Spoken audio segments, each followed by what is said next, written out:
What is going on, guys? Welcome back. Ryan Moody, Jimmy Smith, our MMA show. And we always talk about, when news breaks, we will come out and try to cover it for you. And today, a story came out that literally screams Jimmy Smith at the top of its lungs. Paul Daley had been doing commentating for Bellator. And Jimmy, obviously, longtime Bellator commentator, if you're not aware, also former UFC commentator, and obviously not indifferent to seeing fighters come into commentating roles like we're seeing here with Paul. However, Paul Daley has been removed as a Bellator analyst for apparently discussing matchmaking, which is a topic that you had also covered, as well as myself, in terms of what Michael Venom Page was handed in terms of competition. Now, interestingly enough, in that same match, we had John McCarthy almost now infamously compare MVP's early record to Anderson Silva's early record. So a lot of things happened in a small amount of time. Jimmy, give me your thoughts on all of that. Wow. Let's start in order and go with Paul Daley. I've said this before, that as a commentator, having, the 12 years that I did it, you can say a lot of things. I never had, and this is a common misconception, that there's some kind of backroom conversation about, hey, this is the guy we're pushing, be sure to back him, or you're criticized afterward for not being excited about a particular fighter. It doesn't really work that way. I was allowed, to say whatever I wanted about a fighter's performance, about who I thought was winning a fight. I never was pulled aside and reprimanded for any of that stuff. Right? This fighter's not doing well. This fighter doesn't look good. Oh, they weren't ready for this. You can't go after the matchmaking. And apparently, and I didn't hear it myself because it was a Channel 5 thing for Bellator with London. I want to make that clear. It was like a Channel 5 London thing. Bellator appears on Channel 5, I believe, in London. And that's who Paul Daley was working with at the time. So apparently it wasn't on the main Bellator broadcast. Apparently his criticism was the matchmaking for MVP. When you go after the matchmaking, you're going after the people who hired you. Commentators in MMA are in a very unique position in that they're hired by the people who made the matches, the people who are putting it on, the people who are putting the fight together. You work for those people, right? And unlike other sports, the scheduling is very much tied to the promotion. Meaning, if the Patriots are light years better than the Miami Dolphins, okay, that schedule wasn't set by any particular team or any particular entity. They're in the same division, so they play, and that's the way it goes. So basically, Paul Daley went after the one thing you really can't go after, which is the matchmaking, which is critical of the people above you. That isn't a good idea, and that's what he did. I would have told him, if I were still in Bellator and, I had the chance to advise him in any way, you can say a lot of those things without actually saying them. You know what I mean? You can get your point across without throwing your bosses under the bus. You can do that. And I think just as an inexperienced commentator, he didn't know quite how to do that. And being Paul Daley, he just said what was on his mind directly about the matchmaking for MVP. And that's a tough thing to come back from. That's the third rail you don't want to touch. So where we are right here is Bellator has not released anything officially. They have, obviously, I'm sure, heard, as we all have, the tweet or Instagram post, whatever it was, from Paul Daley that basically said, "You're fired," with a crying emoji, laughing, crying, just for clarity. "Been told I got to step away from the mic. Guess one of my opinions was a little off script. And I thought I was just finding my groove." And then the thinking emoji, because we have to relay context and emojis all of a sudden. However, it is interesting that, Jimmy, the whole time we've done this show, hundreds of hours now of podcasting, you have told me that there never was a script. You were never told what to say. You were never given any type of, I guess, staging of this is who we're pushing, this is why we're pushing, this is when we're pushing. And then now we have Paul Daley basically come out and use the word script. And I say that because in a context where, him and MVP are not particularly friendly.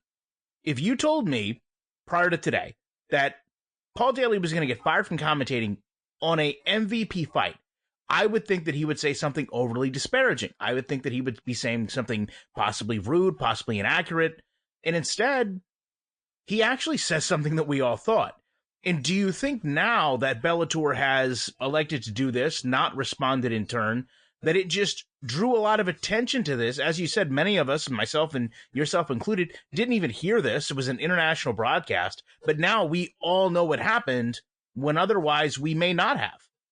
Yeah, that's the hard part. It emphasizes the negative, right? It's a criticism. Bellator feels on the inside. They're hearing it. They understand it. And they're making a public statement about it by firing Paul Daley. That's not a great thing to do from their point of view, from our point of view.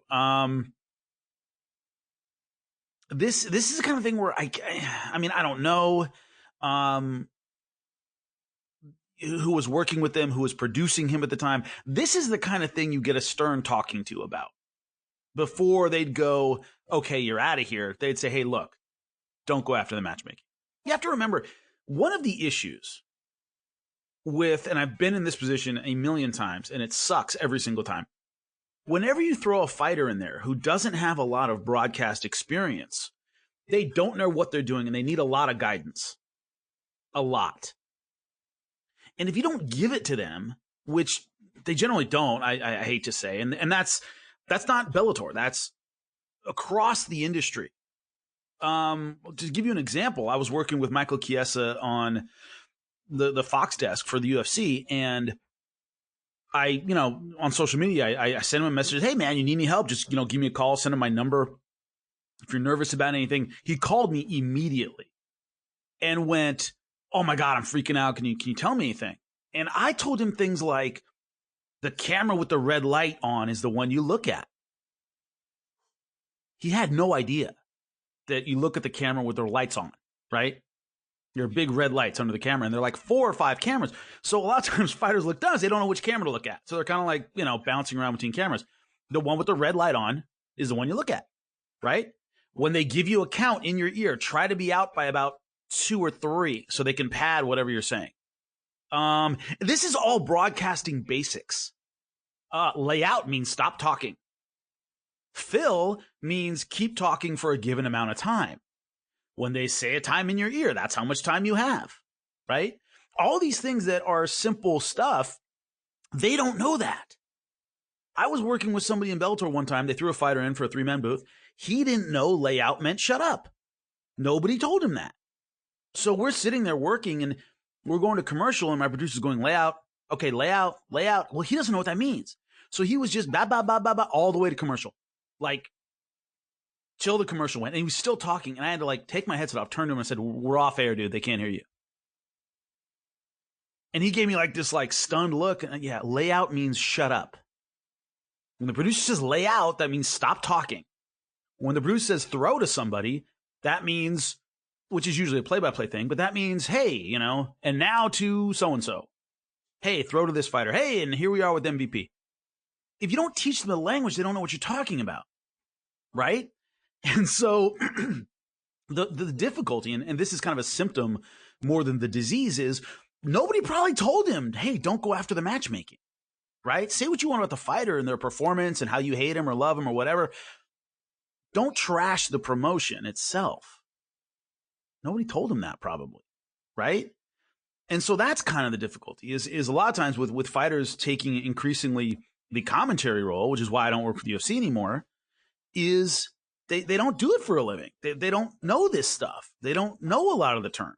So, they kind of throw everything to the wall and see what sticks. The problem is you're going to get situations like this where somebody might go off the rails. I'm just really surprised, and you mentioned it there early, that they didn't use this as a teaching moment. And, for all that, we don't know that they did. Maybe they didn't go to him and say, listen, there's a different way to approach this. Don't, I don't want to say bite the hand that feeds you to a degree, but, don't push back at the people that are trying to make this product as good as it is. I just think it's so, in a way, comical that what he mentioned was not overly harsh. is, if anyone looks at it, extremely true and said in what we can at least find the most gentle manner.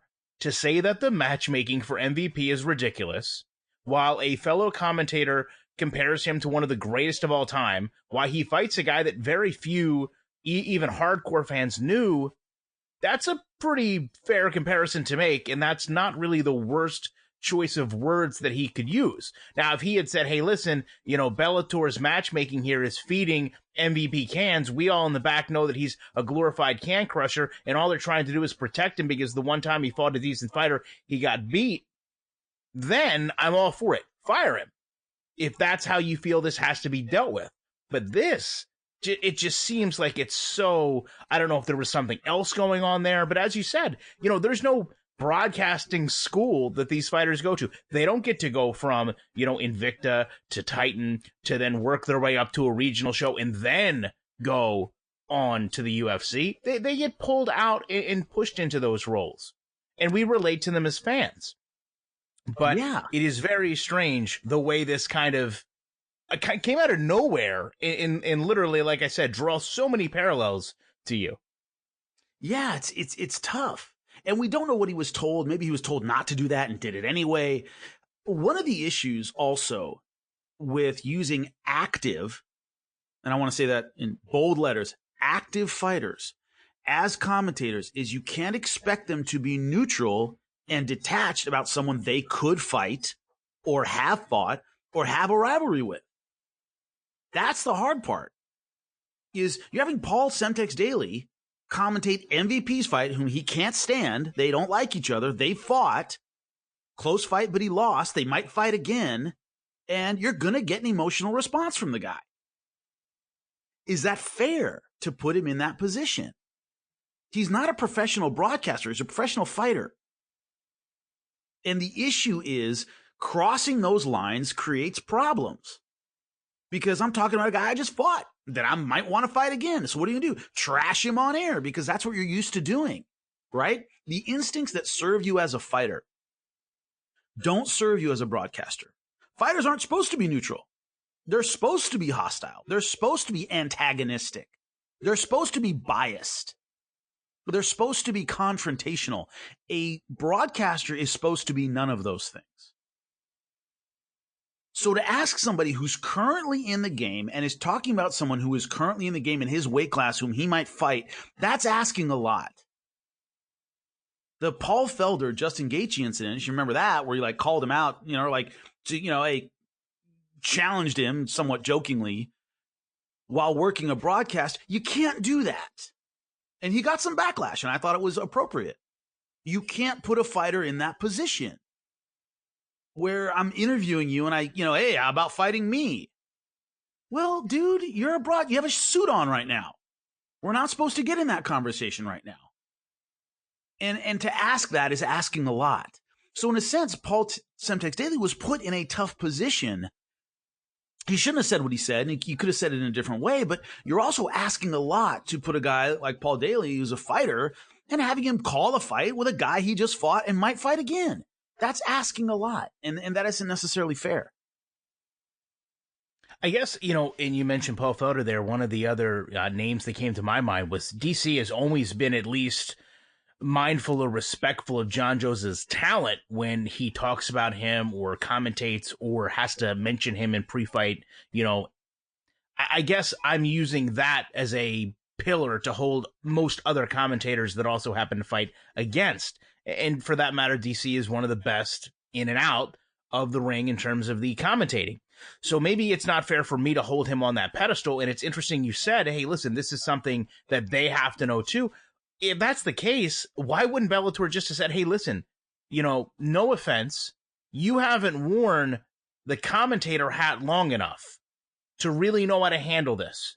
So we're going to put someone else on this. And to that point, it's not uncommon for a fighter who has someone in their camp fighting or that is close to them walk away and not say, I'm not going to commentate this fight because that's my teammate. That's so-and-so. I think DC just had something very similar happen where he did commentate, but he had an option not to, or he was very quiet.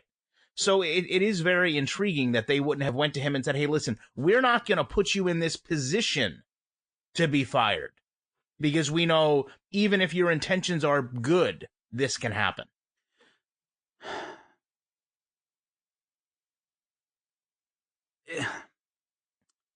I've seen so much worse. And what I mean by that is I've seen broadcasters dropped. I'm sorry. let me rephrase. I've seen people without broadcasting experience dropped into broadcasting situations they were completely unprepared for. Completely unprepared for. Like it never occurred to anybody that something could go wrong. And the hardest part about being what I was, which is a professional broadcaster, is everybody's got a guy, right? That they feel can do your job. Without any experience, without any training, that can walk in and do it. And 9 times out of 10, they're dead wrong and they sound terrible. But people don't think that it's a skill. They think you can just walk in and do it. Or someone's great on the microphone in his post-fight interviews. He'll be a great broadcaster. No, they're not. Most of the time. So the fact that Paul Daley was put in a tough situation that no one thought ahead about is the norm. That's not an exception to the rule. You know, I've seen people handed microphones and put the earpiece in and they give them a count to and they're standing there going, what are we doing? What's going on? And when I'm there, it's a 3-man booth at least, and I can go, I'll feed you when to start talking. Just follow my lead. You'll be fine. Take a breath. You'll be okay. And I'm sitting there going, man, nobody told this person what's going on? You know? So the fact that Paul Daley was put in a tough position, that's normal, practically. Everybody feels that anyone can do this job if you don't know any better. And it's that's the hard part, is that it's a very skilled job. It's a job you have to spend a lot of time learning, but no one really understands that. Can you tell me the last time a commentator was fired in really any sport for on-air comments? Let me think. I mean, I can't think of one. It's not in sport. Afterwards, you have Don Imus, a long time ago for what he said. Sometimes you'll have people pulled, from ESPN or SportsCenter, but I can't think of somebody. I'm sure someone in the comment section is beating their keyboard right now with a name, but it's usually easier to pull somebody back. Gee, you just don't hear from that guy much anymore. You know what I mean? It's easier to give them kind of a small role or relegate them to something, unless they say something racist or sexist or really stupid, Don Imus stuff. Remember, Don Imus was not a sports broadcaster. He was a shock jock, basically. So it's one of those things where it's just easier to give them less time on the mic, right? It's just, we just haven't seen that person out there much. It's much easier to do that than call attention to it. Unless it's to totally close stupid. This out. Do you think this impacts Paul Daley, the fighter, at all? Do you think MVP is ever going to bring this up? Do you think that this would maybe, and unfortunately he's in a position where, well, I guess I don't want to say unfortunately, he made his own bet a long time ago, and to Dana White's credit, he's held firm to the right decision to not let Paul Daley back. Paul Daley's value has went down tremendously since then anyway. I'm sure he can find somewhere else to fight. But do you think this is going to be something where, maybe they go to renegotiate and he goes, listen, if you don't want me in the booth, then I'm not going to bring you my services elsewhere either? Probably not, just because the issue with MMA at this point at the top level is there aren't a lot of places that can pay a Paul Daley what he feels he deserves. So, I mean, where's he going to go? Go to PFL, try to win $1 million? Sure, but Roy McDonald is there now, and that didn't work out well last time. Do some local British stuff? Sure, doesn't pay that well. UFC's closed off. I don't know about Japan. You know what I mean? It's just, where do you go? Not a lot of places, man. Well, if nothing else, we appreciate you guys checking this out. Obviously, would love to know your feedback on the situation, and we will be back very shortly with more commentary.